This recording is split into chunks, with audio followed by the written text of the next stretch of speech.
What's up guys, Wraec is here with a new video, and today we are once again back on the Pioneer server. That is the testing server for AFK Journey, where we already have the update for the next season. And I wanted to take a look at Alistair, the new Celestial hero, but then again, I got detoured, and now we're going to make a video about Perseus, because Perseus turns out he's an absolute monster at the moment. He might be changed later on, but before we get into any talking, let's just hop into my friend list and do a quick fight, because, well, I just have to show you how this looks, because he's an absolute monster. Shout out to Ogia, by the way. We have this team right here. I'm just going to start. Perseus is the buffed hero in the bottom right. We are using just the regular artifacts here, and nothing really fancy from the new season going on, despite us, well, having a few heroes. And yeah, you can just see the white numbers and enemy heroes disappearing. Yeah, that was about it. Okay, damage numbers, yeah, quite a lot. And we can watch the replay and like, we can talk about a few things happening here. So I will start on the speed. Zandrok buffs, obviously. The wheat fields that you see right here are from Perseus. That is like his main thing. It's the buff area, we can basically say. But also, once this guy has 2 buffs, all his damage becomes true damage. And this true damage is absolutely insane. On top of that, he is the hero in AFK Journey that profits the most from buffs. Why is that the case? Well, he can actually heighten buffs that he receives through his Mythic Plus ability. So let's take a look at that. It says Perseus blessed by bountiful grace when he gains a temporary stat buff. A temporary it has to be, so it's the same as with Diurnal. Every stat buff in general that has a duration, so let's say you get 30% attack for 10 seconds, that is a temporary stat buff then, if it's worded like this. And the effect of those, and he gets them, is increased by 20%. And later on you can see at plus 5 it becomes 30%, and then at plus 15, 40% increase. So your 30% attack buff that we were just talking about becomes a 42% attack buff, meaning if you have heroes on the battlefield that grants substantial buffs to this guy, they become even stronger. And if you have a Paragon advantage and have all those nice rivalry stats active, well, then the distance becomes even higher. But I guess that is meaningless. We are fighting at the same Paragon stage here. It is an absolute madness though. On top of that, every single temporary buffs that he receives from different ally, so if he gains a buff from every single one of his ally, that would be the maximum, which would be 4. His damage gets increased by 15%, and he reduces his damage taken by 15%. So up to 60% damage increase, up to 60% less damage taken, on top of 40% increased buffs. And well, I mean, this has to result in quick clears. And at that point, it's really no longer a surprise. We're seeing insane stuff happening on the board. We're seeing enemies vanishing, and really big numbers there. He also has, like, look at that.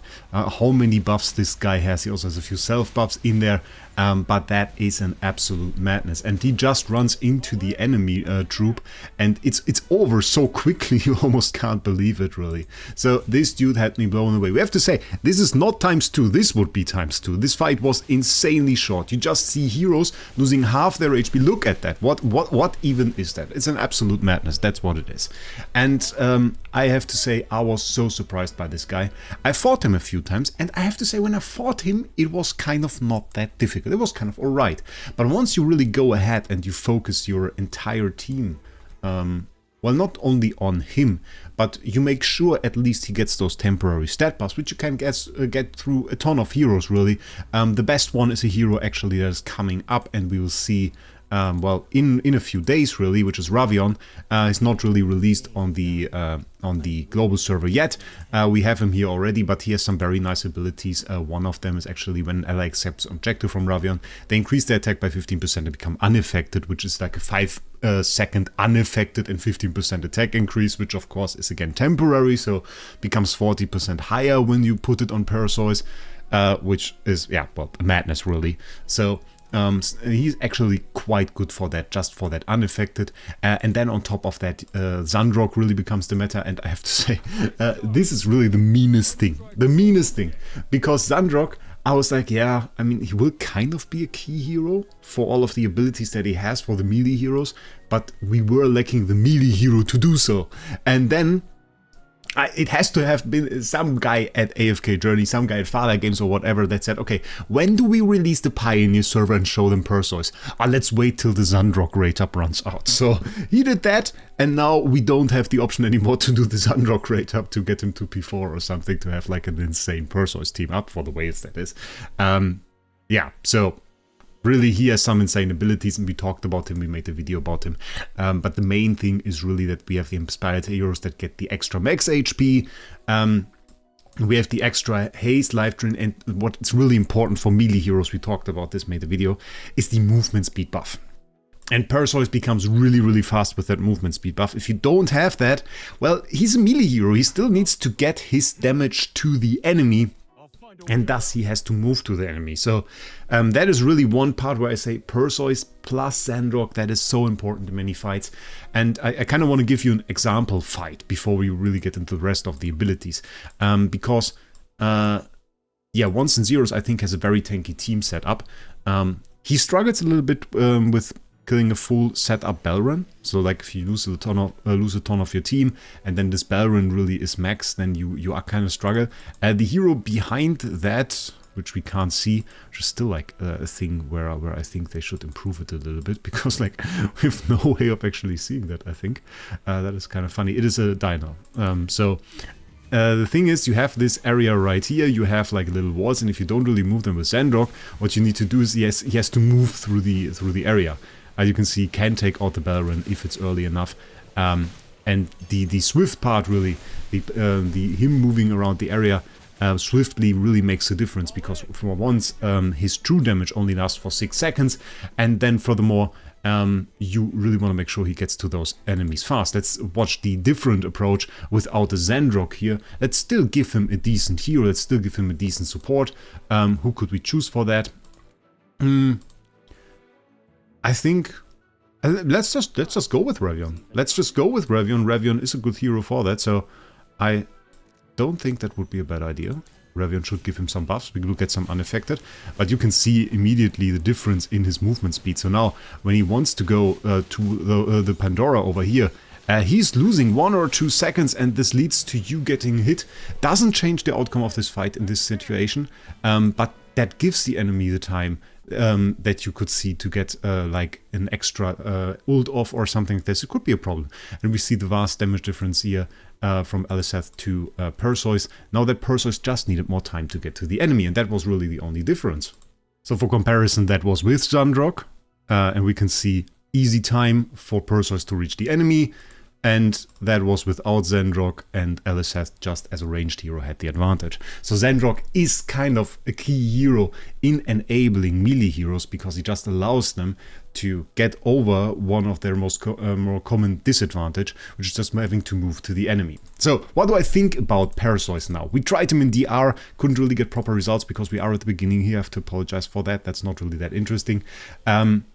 What do I think about him? Well, I think he's one of the upcoming meta PvP heroes. I really do think so. He's definitely one of the heroes, if not the hero, I'm the most hyped for coming up in the next rate ups.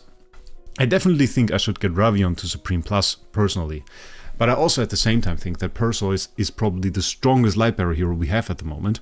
Maybe Siren, still there, but having like this absolute monstrous combination, and we will go over the skills in a second as well, of unaffected, of big swipes, of big teams, of all the buffs, of everything that he can bring to the table in terms of melee heroes. I think Perseus is an absolute monster. And of course, at that point, I start preparing for Perseus, and I of course do that by getting some of the pop-up packs from this season. I went ahead, got some of the pop-up packs, some of the epic packs and everything, refreshed those, which cost a ton of Dragon Crystals, I have to say that. But that is really no longer a problem for me ever since I partnered up with LDShop. LDShop is the new project from the makers of the popular Android emulator LD Player that I have used for Idle Heroes gameplays on my other channel for years actually, and they are now going ahead and trying to bring you in-game currency fast, safe, and for the best prices on the market. You can already see right here, 83 USD, a whole lot cheaper than in-game. And right now, you can save even more than that by just going through the link in the description, which will instantly give you a 15% and a 5% discount when you register a new account. You will get like a coupon. We'll see how that works in a second. And I tried that already twice, and every single time had a great experience. Showed that to a few people, they had a great experience too. And I would say we just go ahead and try it out. Let's get ourselves one of those Dragon Crystal packs, and I will show you how that works. We'll get over that very swiftly. So the process is actually really easy. You just select the pack that you want, hit top up, which will bring you to the payment selection. I use Visa, MasterCard. Make sure you use the coupons right here. I have multiple 5% ones. Usually you get a lot of coupons from the site, so it's very, very great actually. Then you will go to their Stripe where you can select between Euro and USD. For me, USD is better because my credit card offers better conversion rates. After paying, you can close the site.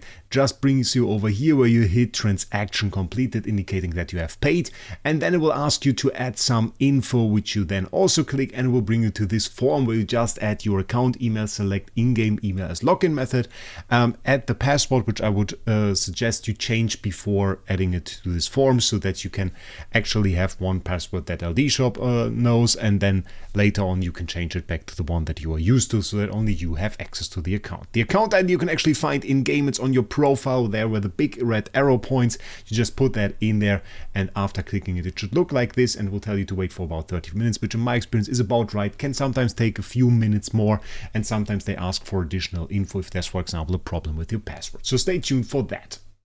And just like that, we got ourselves some nice Dragon Crystals, 9,219 right now.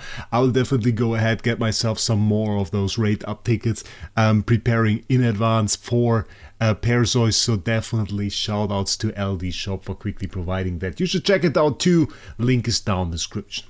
So I will definitely have some packs ready, and hopefully will be able to P4 Perseus, because I think that will be a really nice PvP asset. Maybe also for PvE. For Dream Realm it didn't seem too tough. For AFK stage it's a bit tough to test as well.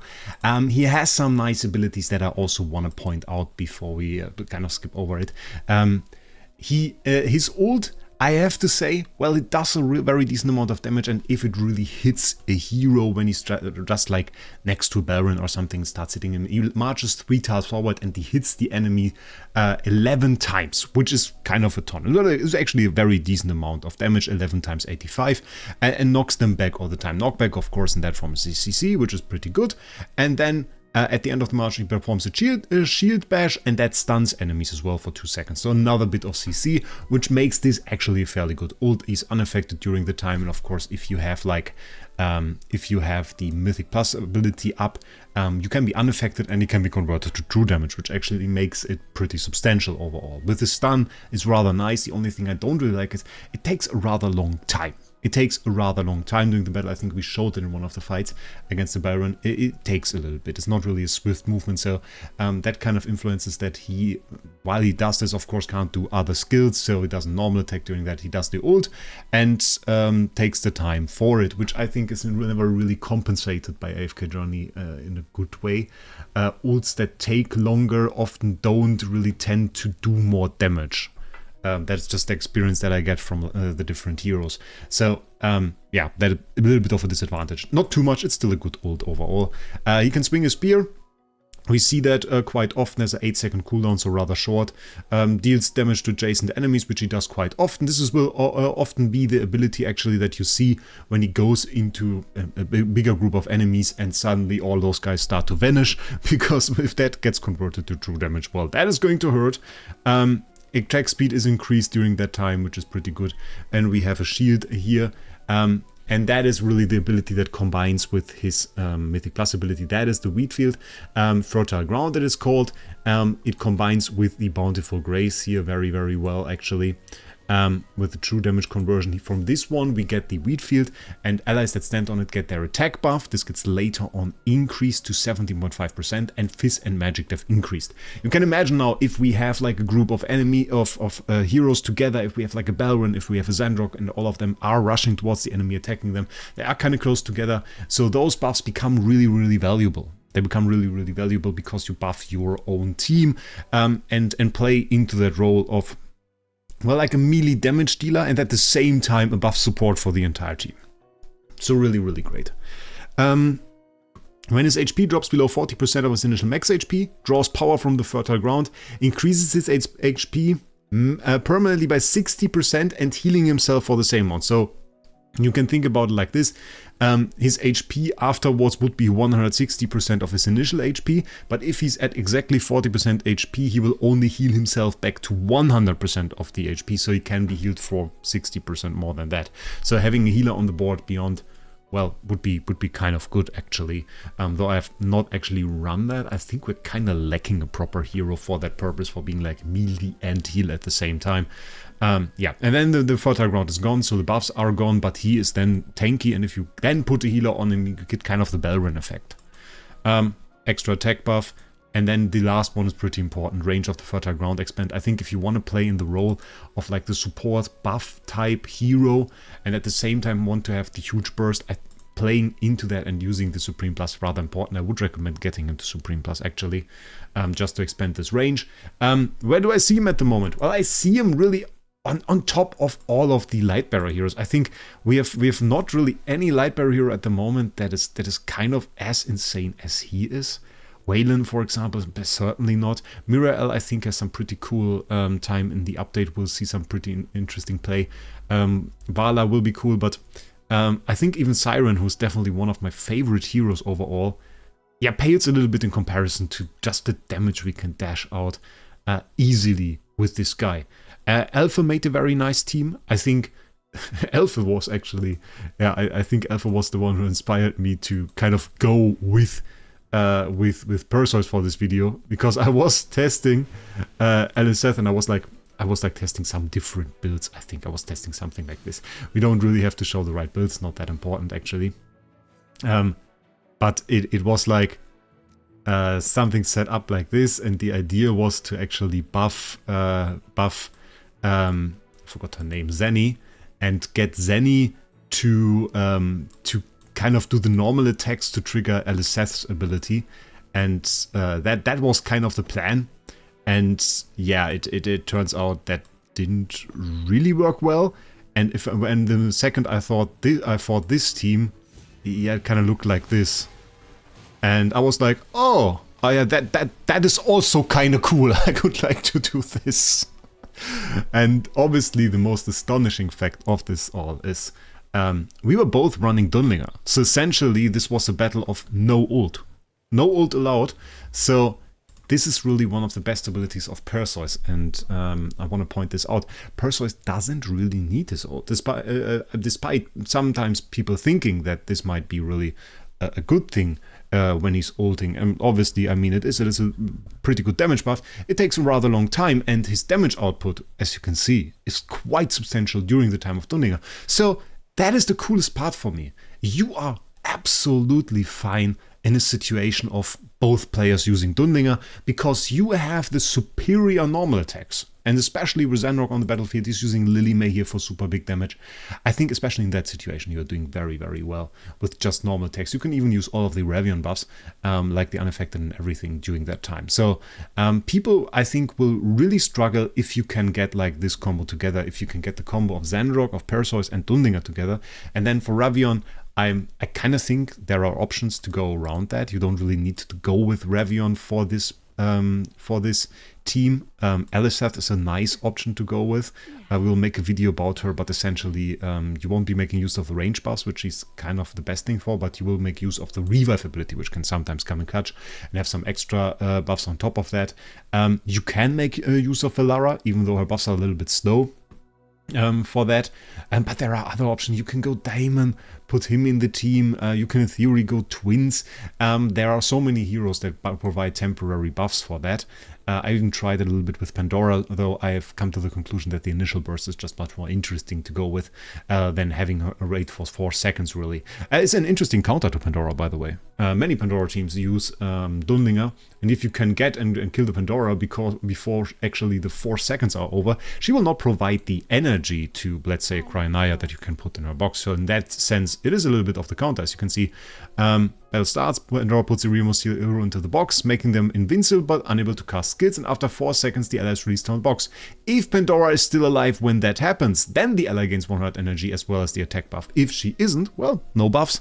So then you have a Cryonaya that was just essentially gone for 4 seconds. So there is a certain meta of just being able to burst down the enemy heroes before they can do anything. And even on a second resort, if you run Dunlingr together with them, you are in the position that you can kill off the enemy hero that was just buffed by Pandora before they can even do their ult. Because you don't rely on it, which is cool. Disadvantage, we are talking about some mad wailing here. That is some mad wailing. The heroes I just recommended, half of them, or all of them, don't even exist at the moment on the global. So we're talking about Perseus, Eliseth, we're talking about Revion. I guess many people won't have those. If so, not all of those, not even I am going to have all of those. So this is going to be a little bit of a tough combination. Something for Wales. There are versions of this where you go like a step lower and say, okay, we do it with Leica, the classic version. Leica also here with an upgrade to her enhanced forces is really interesting to actually take her into a team, and maybe you've just used her and upgraded her because she's a nice AT choice for Wilder. Maybe you have her, that could be an option to go with. So there are some ways around it. In the end, I think the core hero of all of it is Perseus, and that is really what you want to go with. And that is what I want to recommend to you. And that is the hero that I'm, in the end, really hyped for at the moment. And more so than Eliseth, to the extent that I wanted to make a video about it. And I wanted to show you, well, the hero this time might really be strong. And not like Sinbad, where we were kind of hoping that he's great and then turned out to be not that great in the season and only later on made his way into Dream Realm, which eventually I would say saved him. But this guy, surprisingly great in PvP. If you are a low spender, might not be something for you then. And if you are somebody that says, okay, I summon like for one hero at like Supreme Plus and then I have to save up for quite some time, then probably even something like Revion will be more interesting for you. But that is just the thing. At the moment, absolutely great hero on the horizon. I'm excited for it. We'll have to see if he's going to be changed before the Pioneer content. Thanks again to our sponsor LDShop. Check them out down in the description. Other than that, subscribe to the channel please, and I wish you a great day. We'll see us in the next one.